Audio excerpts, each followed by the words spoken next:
Enjoy the video. Hi everyone and welcome to this tutorial. Just in case you don't know what a thumbnail is, it's just basically like the front cover but instead, the front cover of a video. Here are some examples of a thumbnail. Anyways, first I recommend you use the app ibisPaint for thumbnails. It's really good and has many features for making a thumbnail. But if you're not that familiar with that app, you should play around with the features first, because to make a custom thumbnail, you need to know how the app works. Anyways, this video will be split into 3 parts. First, I will cover the simple features of the app.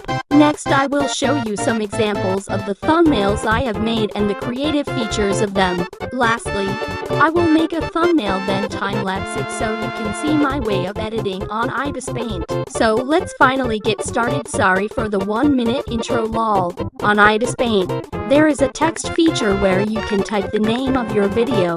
There are many fonts you can choose from, but in my opinion none of them are good, so I am going to show you how to get more fonts, like the ones I am scrolling through right now. Click on the plus button right at the top next to favorites.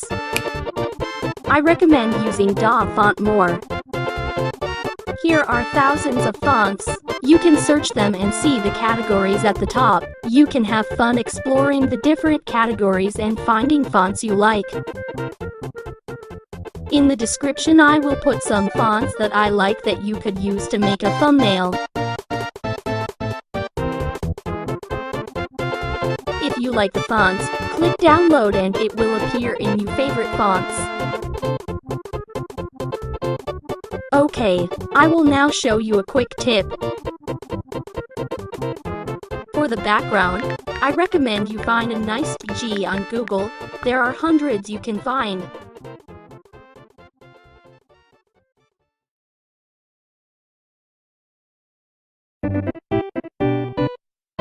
Next tip, here's how to make a frame. Click on the button below the text symbol. Now that you have a frame, you can use the bars to choose the length and height and so on. Moving on, it is important to have a color scheme going on to make it appealing to the viewers.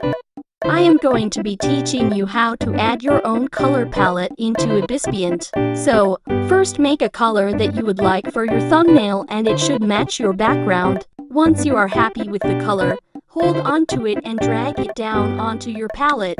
Now, you can find other colors that match and drag them onto your palette.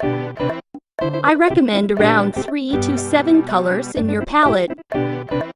Next up, brushes. Since ibisPaint is actually made for drawing, there are tons of brushes you can find. If you find a brush you would like to use but it has an orange lock sign, just tap on it and you will have to watch an ad first, but after you will be able to use all of them for free. In my opinion, I like using the sparkle brush to decorate it and make it less plain. Lastly, I will show you the filter button. This app offers so many filters to use to help you customize your thumbnail. Just have fun with exploring the different filters. Now I am going to show you features you can add to make your thumbnail even more interesting. As you can see, I used a color scheme of green and blue, and I have added some pictures related to the title of the video and what the video shows. Next, this thumbnail. As you can see in the corner I have put Rick Astley and the troll face. Sometimes I add memes to make it more interesting. For this thumbnail I have added lots of faces and pictures because it was about drawing characters. Over here is our logo, Hello Animations. I sometimes put it in our thumbnails. And lastly, this thumbnail. Here I have added many icons related to music and sound effects. And last part of the tutorial, I have screen recorded me making a thumbnail. You can play it slowly if you want to make something like that too. Enjoy!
Finished product.